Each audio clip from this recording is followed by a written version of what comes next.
rise.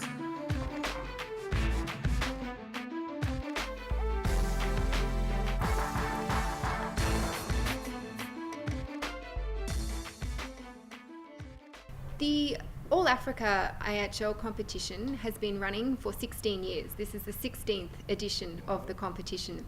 And the idea is to bring students from English-speaking African countries together to learn more about international humanitarian law during a week-long of training sessions, which also include rounds of moot court, role play, and other scenario-based competitions to test their skills and also to increase their learning and understanding of the real application of international humanitarian law. Excellence is indeed. This competition is really different from the conventional competitions of adversarial, counsel and counsel.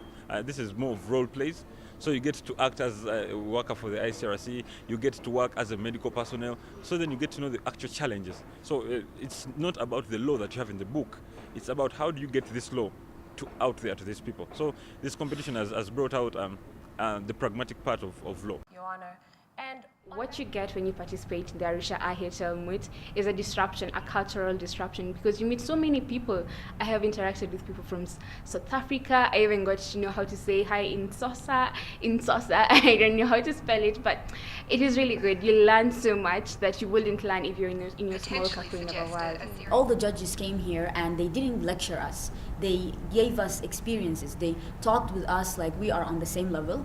They helped us understand in a fun manner. We never got bored. There is no such thing as winning and losing. There is always learning. And this is an experience that I advise you to never back down from if you got it. It's a great honor to represent your country. It's a great honor to be here, to meet all those wonderful people, to gain all of those wonderful experiences. When we're judging a competition like this, we obviously look out for international humanitarian law knowledge.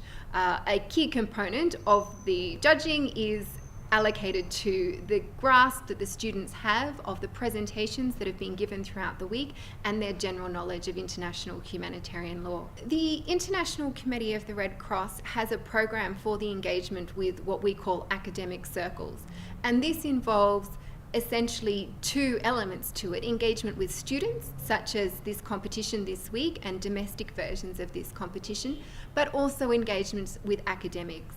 Here in the East Africa region, we run an annual faculty roundtable for international humanitarian law academics, and we also run every second year an international humanitarian law teacher training course for those academics who may be interested in teaching international humanitarian law but don't have a lot of background in that particular subject. After our thorough deliberation, we have decided that the winner is... From the excitement I've seen from the students this time around, I think they are excited about their knowledge, they are excited about their achievements, and I think it makes a lasting impression on them. And these are the future leaders.